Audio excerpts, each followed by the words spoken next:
ನನಗೆ ನಾನೇ ಶತ್ರು, ನನ್ನ ಸೋಲಿಗೆ ನಾನ್ ಕಾರಣ, ಬೇರೆಯವ್ರು ಯಾರು ಕಾರಣ ಅಲ್ಲ. ಎಲ್ಲ ನಾಯಕರುಗಳು ಕೂಡ ಸಾಮೂಹಿಕವಾಗಿ ನನಗೆ ಸಂಪೂರ್ಣವಾದಂತ ಬೆಂಬಲವನ್ನ ಪ್ರಾಮಾಣಿಕವಾಗಿ ನೀಡಿದ್ದಾರೆ. ಎಲ್ಲ ಸಮುದಾಯಗಳು ಕೂಡ ನನಗೆ ಸಹಾಯ ಮಾಡಿದ್ದಾವೆ. ಗೆದ್ದಾಗ ಸಮುದಾಯನ ಹೊಗಳೋದು, ತೆಗಳದಾಗ ಬೇರೆಯವ್ರನ್ನ ಇಕ್ಸೋದು ಅಂತಕ್ಕಂಥದ್ದಲ್ಲ. ನೀವು ಕೂಡ ಇವತ್ತು ದಿನ ಅದೇ ಶರ್ಟ್ ಹಾಕುದಿಲ್ಲ, ಹೊಸ ಕಲರ್ ಬಂತು ಅಂದ್ರೆ ಹೊಸ ಕಲರ್ ಆಯ್ಕೆ ಮಾಡ್ಕೋತೀವಿ. ಅದು ಜನಸಾಮಾನ್ಯರ ಟೆಂಡೆನ್ಸಿ. ವಿರೋಧ ಪಕ್ಷದವರು ಕೆಲವರು ಅವರವ್ರ ಇಷ್ಟಕ್ಕೆ ಏನೇನ್ ಬೇಕೋ ಹೇಳ್ತಾ ಇರ್ತಾರೆ, ಅದನ್ನೆಲ್ಲ ವ್ಯಾಖ್ಯಾನ ಮಾಡೋದ್ರಲ್ಲಿ ಅರ್ಥ ಇಲ್ಲ. ನನ್ನ ಸೋಲಿಗೆ ನಾನ್ ಕಾರಣನೇ ಹೊರತು ಬೇರೆಯವ್ರು ಯಾರು ಕಾರಣ ಅಲ್ಲ. ನಾನು ಸ್ವಲ್ಪ ಎತ್ತಿನ ಕೇಳಿದ್ದೀನಿ, ನಿಮ್ಗೆಲ್ಲ ಗೊತ್ತಿದೆ, ನಾನು ನನ್ನ ಹೆಸರಿನಲ್ಲಿ ಮತ ಕೇಳ್ದಂತವ್.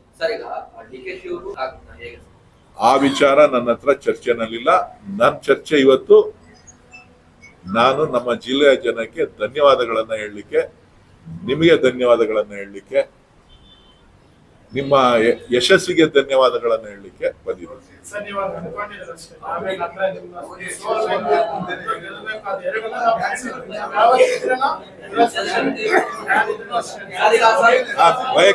ವೈಯಕ್ತಿಕವಾಗಿ ಇಲ್ಲಿಯವ್ರಿಗೆ ಹೇಳ್ತಾ ಇಲ್ಲ.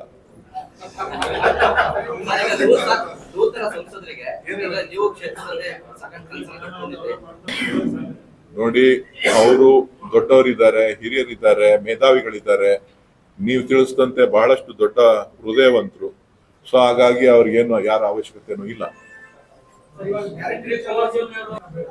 ಗ್ಯಾರಂಟಿಗಳು, ರಾಜ್ಯ ಸರ್ಕಾರದ ಗ್ಯಾರಂಟಿಗಳು ಮುಂದುವರುತ್ತದೆ, ಅದು ಅಬಾಧಿತ. ಅದಕ್ಕೂ ಇದಕ್ಕೂ ಸಂಬಂಧ ಇಲ್ಲ. ನಡಿ, ಈಗ ಶುರು ಮಾಡೋಣ.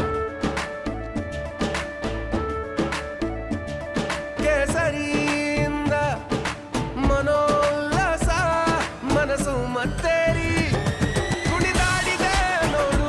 ಎಲ್ಲ ನಾಯಕರು, ಶಾಸಕರು, ಎಲ್ಲ ಮುಖಂಡರು, ಪಕ್ಷದ ಅಧ್ಯಕ್ಷರು, ಕಾರ್ಯಕರ್ತರು ಎಲ್ಲರೂ ಕೂಡ ಕ್ಷಣ ಕ್ಷಣವೂ ಪ್ರಾಮಾಣಿಕವಾಗಿ ನನಗೆ ಬೆಂಬಲವನ್ನ ಕೊಡ್ತಾ ಹಗಲು ರಾತ್ರಿ ಕೆಲಸ ಮಾಡಿದ್ದಾರೆ. ಆ ತೃಪ್ತಿ ನನಗಿದೆ.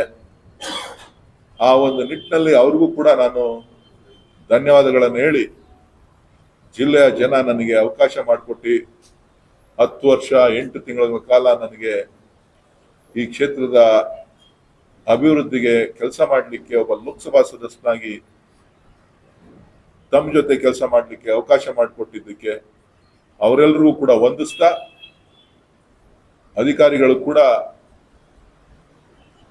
ಸಾಕಷ್ಟು ಸಹಕಾರವನ್ನ ಕೊಟ್ಟಿದ್ದಾರೆ. ನಾನೇನು ವೈಯಕ್ತಿಕವಾಗಿ ಯಾರ ಮೇಲೂ ಕೂಡ ಆರೋಪಗಳನ್ನ ಮಾಡಿದವನಲ್ಲ, ಯಾರಿಗೂ ಕೂಡ ತೊಂದರೆಯನ್ನ ಕೊಟ್ಟವನಲ್ಲ.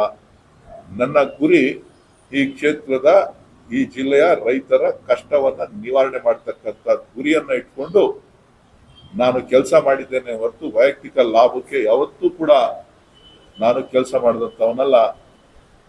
ಅವರೆಲ್ಲ ಮನಸ್ಸಿಗೆ ಏನಾದ್ರು ಅನ್ಯಥಾ ಬೇಜಾರಾಗಿದ್ರೆ, ಬೇರೆ ಕಾರ್ಯಕರ್ತರುಗಳಿಗೆ ಏನಾರ ಬೇಜಾರಾಗಿತ್ತು ಅಂತ ಅಂದ್ರೆ, ಮುಖಂಡರುಗಳಿಗೆ ಏನಾದ್ರು ಬೇಜಾರಾಗಿತ್ತು ಅಂತ ಅಂದ್ರೆ, ನಾನು ತಮ್ಮ ಮುಖಾಂತರ ಅವರೆಲ್ಲರ ಕ್ಷಮೆಯನ್ನ ಕೋರ್ತಾ, ನನಗೆ ತಾವೇನು ಅವಕಾಶ ಒದಗಿಸ್ಕೊಟ್ಟಿದ್ದೀರಿ ಆ ಅವಕಾಶಕ್ಕೆ ನಾನು ಋಣಿಯಾಗಿದ್ದೇನೆ.